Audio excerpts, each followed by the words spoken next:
নমস্কার, আপনারা দেখছেন চ্যানেল 24/7। আমি সৌরভ, শুরু করছি স্পিড নিউজ। সোমবার থেকে ব্রিটেনে লকডাউন প্রত্যাহার করা হয়েছে সম্পূর্ণভাবে। খুলে গিয়েছে সব। মাস্ক পরা, শারীরিক দূরত্ব বিধি মেনে চলায় কোনো বাধ্যবাধকতা নেই আর।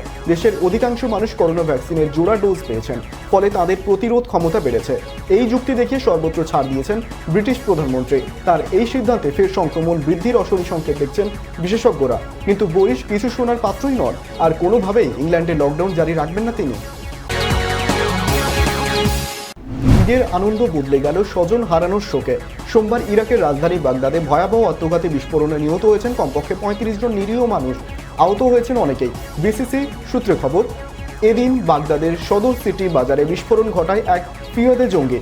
এই হামলার দায় স্বীকার করেছে আন্তর্জাতিক জঙ্গি সংগঠন ইসলামিক স্টেট। তারা জানিয়েছে, ভিড়ের ঠাসা বাজারে গায়ে বিস্ফোরক বোঝাই জামা পরে আত্মঘাতী হামলা চালিয়েছে তাদের এক সদস্য। সপ্তাহের শেষে শান্তি আলোচনা নিয়ে আশার আলো দেখা গিয়েছিল সামান্য, কিন্তু সেই আশায় কার্যত জল ঢেলে দিলেন তালিবান নেতৃত্ব। কাতারের রাজধানী দোহায় আফগান সরকারের প্রতিনিধিদের সঙ্গে তালিবান নেতৃত্বের বৈঠকের কোনো শান্তিপূর্ণ সমাধান সূত্র বার হয়নি।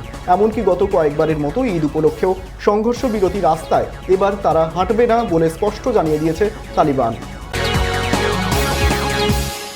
দ্রুত কাবুলের দিকে এগিয়ে আসছে তালিবান। পাহাড়ি দেশটির প্রায় ৩৫০ জেলার মধ্যে অন্তত ১৫০টি দখল করে ফেলেছে জঙ্গি গোষ্ঠীটি বলে দাবি। এহেন সময়ে নয়াদিল্লিকে বাদ দিয়ে আফগানিস্তান, পাকিস্তান, উজবেকিস্তানকে নিয়ে নতুন এক আঞ্চলিক শক্তি তৈরিতে উদ্যোগী হয়েছে আমেরিকা। এই চতুর্ভুজ শক্তির মূল লক্ষ্যই হবে আঞ্চলিক স্তরে নিবিড় সংযোগ স্থাপন এবং শান্তি প্রতিষ্ঠা করা। কিন্তু এই প্রচেষ্টায় ভারতকে বাদ দেওয়া হলো কেন, তা নিয়ে উঠছে প্রশ্ন। মার্কিন ফৌজ সরতেই আফগানিস্তানে তুমুল লড়াই শুরু করেছে তালিবান। দেশটির বিস্তীর্ণ এলাকা দখল করেছে জেহাদি সংগঠনটি। পরিস্থিতি এমন জায়গায় পৌঁছেছে যে আফগানিস্তান সরকারি বাহিনীর বহু সৈনিক প্রাণ বাঁচাতে তাজিকিস্তান ও উজবেকিস্তানে পালিয়ে আশ্রয় নিচ্ছেন। এই ডামাডোলে এবার আফগানিস্তান সীমান্তে উজবেকিস্তান ও তাজিকিস্তানের সঙ্গে যৌথ সামরিক মহড়া শুরু করতে চলেছে রাশিয়ার সেনাবাহিনী। উষ্ণায়নের আঁচ সুইস আল্পসেও। সদ্য প্রকাশিত এক গবেষণায় দেখা যাচ্ছে, ১৮৫০ থেকে ২০১৬ সাল পর্যন্ত হিমবাহের দ্রুত গলনের ফলে সুইস আল্পসের কাছে তৈরি হয়েছে নতুন ১২০০টি জলাশয়। Swiss federal institute of aquatic science and technology যে গবেষণা চালিয়েছিল তা প্রকাশিত হয়েছে এদিন। পরিস্থিতি কতটা ভয়াবহ হতে চলেছে ভেবে শিউরে উঠছেন পরিবেশবিদরা। কারণ হিমবাহ গলে যাওয়ার ফলে একদিকে সমুদ্রের জলস্তর বৃদ্ধি পাবে, তার সঙ্গে বহু উপকূলবর্তী অঞ্চল এবং দ্বীপ তলিয়ে যাবে সমুদ্রে। যুক্তরাষ্ট্র ও চীন বিশ্বের দুই পরাশক্তি। দেশ দুটির মধ্যে ক্ষমতার প্রতিযোগিতা চলছে। যুক্তরাষ্ট্র চীনের মধ্যকার রেষারেষির প্রভাব পড়ছে এশিয়ায়। এশিয়ার ছোট দেশগুলো এখন ভয়ানক অস্ত্র প্রতিযোগিতায় লিপ্ত হয়েছে। তারা দূরপাল্লার ক্ষেপণাস্ত্র সমৃদ্ধ করছে। এক্ষেত্রে হয় তারা অন্যের কাছ থেকে ক্ষেপণাস্ত্র কিনছে, নয়তো নিজেরাই তা উৎপাদন করছে। এশিয়ায় চীনের আধিপত্যর জেরে নিজেদের নিরাপত্তার স্বার্থেই তারা এমনটা করছে। পাশাপাশি যুক্তরাষ্ট্রের ওপর নির্ভরতা কমানোর দিকটিও রয়েছে। চীনের বিরুদ্ধে সাইবার হামলার অভিযোগ এনেছে যুক্তরাষ্ট্র ও তার মিত্র দেশগুলো। সোমবার এই অভিযোগ আনা হয়েছে। রয়টার্স সূত্রে খবর, চীনের বিরুদ্ধে যখন এই সাইবার হামলার অভিযোগ আনা হচ্ছে, তখন যুক্তরাষ্ট্রের পক্ষ থেকে একটি বড় আকারের জোট গঠনের চেষ্টা নজরে এসেছে। এই দেশগুলোর মধ্যে রয়েছে অস্ট্রেলিয়া, যুক্তরাজ্য, কানাডা, জাপান, নিউজিল্যান্ড ও ইউরোপীয় ইউনিয়ন। তারা সবাই চীনের এই পদক্ষেপের নিন্দা জানিয়েছে। করোনা ভাইরাসের মহামারী থেকে বিশ্বকে সারিয়ে তুলতে প্রকৃতির সুরক্ষার উপর গুরুত্ব আরোপ করেছেন বিভিন্ন দেশের একদল রাজনীতিবিদ।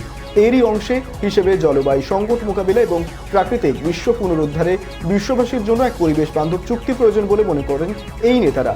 যুক্তরাজ্যের সংবাদ মাধ্যম গার্ডিয়ানের এক প্রতিবেদনে বলা হয়েছে, জলবায়ু পরিবর্তনের প্রভাব মোকাবিলার জন্য বিশ্বে পরিবেশ বান্ধব অর্থনীতি করতে সব সরকারকে এক প্ল্যাটফর্মে আনতে কাজ করছে গ্লোবাল অ্যালায়েন্স। লাতিন আমেরিকার দেশ পেরুতে প্রেসিডেন্ট নির্বাচনে বামপন্থী প্রার্থী পেদ্রো কাস্তিলিওকে জয়ী ঘোষণা করা হয়েছে। মঙ্গলবার বিবিসি অনলাইনের প্রতিবেদনে এই তথ্য জানানো হয়। তীব্র প্রতিদ্বন্দ্বিতাপূর্ণ দ্বিতীয় দফায় প্রেসিডেন্ট নির্বাচনের ১.৫ মাস পর অবশেষে বিজয়ী প্রার্থীর নাম জানতে পারল পেরুর জনগণ। গত ৬ জুন পেরুতে দ্বিতীয় দফার প্রেসিডেন্ট নির্বাচন অনুষ্ঠিত হয়, কিন্তু নির্বাচনে জালিয়াতির অভিযোগ ওঠায় তা পর্যালোচনা করে ফল ঘোষণা করতে ১.৫ মাস সময় লেগে যায়। বাদল অধিবেশনের প্রথম দিনেই ফোনে আড়িপাতা কাণ্ডে ঝড় উঠেছিল সংসদে।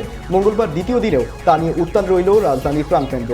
লোকসভা এবং রাজ্যসভা সংসদের দুই কক্ষেই একজোটে কেন্দ্রকে আক্রমণে নামল কংগ্রেস, তৃণমূল, রাষ্ট্রীয় জনতা দল এবং ডিএমকে। তা নিয়ে লাগাতার হইহট্টগোল এবং স্লোগানের জেরে শেষমেশ মুলতবি করে দিতে হলো অধিবেশন।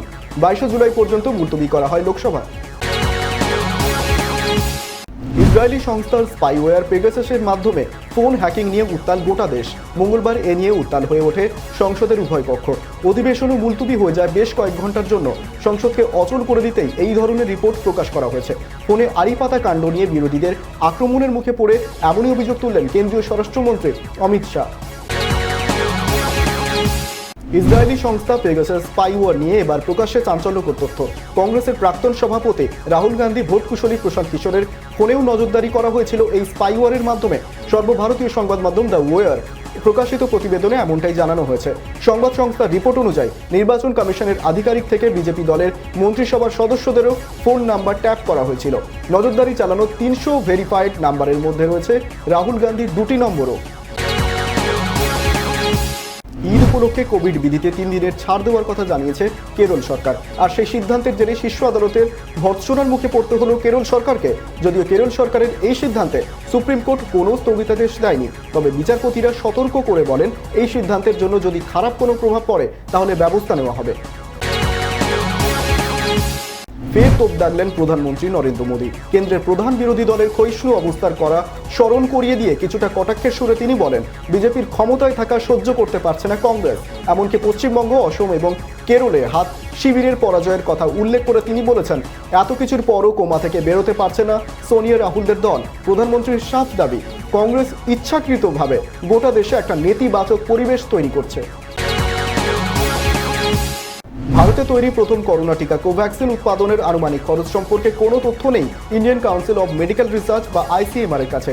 তথ্যের অধিকার আইনে RTI একটি প্রশ্নের উত্তরে রাষ্ট্রায়ত্ত সংস্থাটির তরফে এই কথা জানানো হয়েছে। দুটি রাষ্ট্রায়ত্ত সংস্থা ICMR এবং ন্যাশনাল ইনস্টিটিউট অব ভাইরোলজির সহায়তায় কোভ্যাক্সিন তৈরি করছে হায়দ্রাবাদের সংস্থা Bharat biotech international limited. Mumbai হামলার অন্যতম অভিযুক্ত তাহাউর রানাকে হেফাজতে পেতে চলেছে ভারত। নয়াদিল্লিকে খানিকটা স্বস্তি দিয়ে ওই পাকিস্তানি বংশোদ্ভূত জঙ্গিকে ভারতের হাতে তুলে দেওয়ার জন্য আদালতের কাছে আর্জি জানিয়েছে আমেরিকার বাইডেন প্রশাসন। 26/11 কাণ্ডের অন্যতম চক্রী কানাডার নাগরিক রানা এখন আমেরিকায় জেল খাটছে। 2013 সালে তাকে 14 বছর সশ্রম কারাদণ্ডের সাজা দেয় আমেরিকার আদালত। 2020 সালে স্বাস্থ্যের কথা মাথায় রেখে তাকে মুক্তি দেওয়ার সিদ্ধান্ত নেয় প্রশাসন। হাসপাতাল যেন লাভজনক শিল্পক্ষেত্র, এগুলি আর মানুষের সেবা করে না।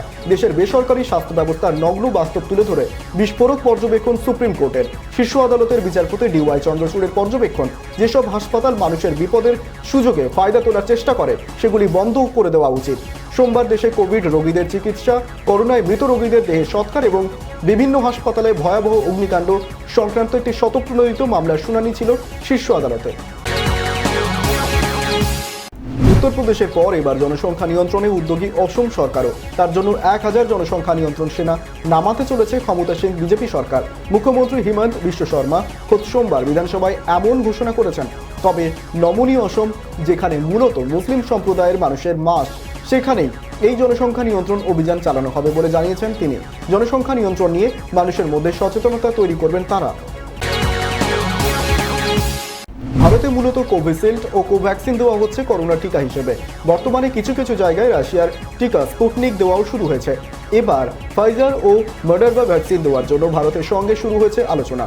এই বিষয়ে ইতিমধ্যে কেন্দ্রীয় সরকারের সঙ্গে দুই সংস্থার কথা হচ্ছে বলে জানিয়েছে নীতি আয়োগ সদস্য ডক্টর VK পাল।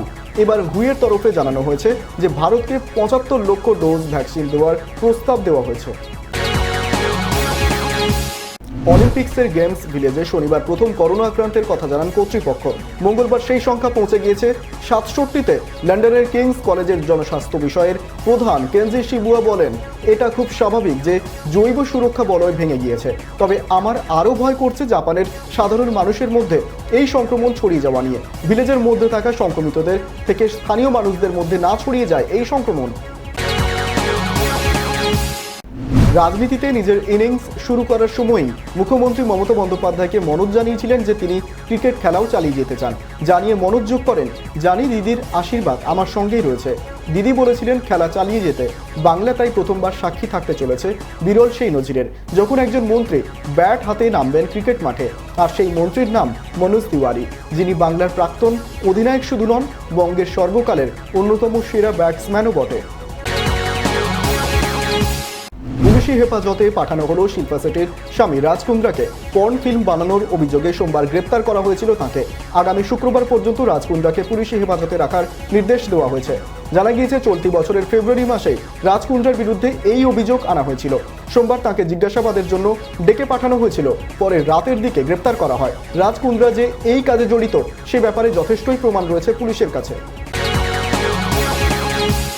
করোনা আবহে সংস্কৃতির সঙ্গে যুক্ত বহু মানুষেরা এখন কর্মহীন।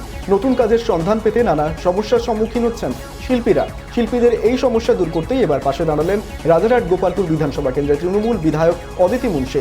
নিজের বিধানসভা এলাকার গুণীজন ও শিল্পীদের নিয়ে এক সাংস্কৃতিক মঞ্চ গড়ছেন কীর্তন শিল্পী অদিতি। মঙ্গলবার নাগেরবাজার এলাকায় অজিতেশ মঞ্চে এক অনুষ্ঠানের মধ্য দিয়ে এর শুভ সূচনা করবেন বিধায়ক অদিতি। স্পিড নিউজ এখন এই পর্যন্তই। দেখতে থাকুন চ্যানেল 24/7।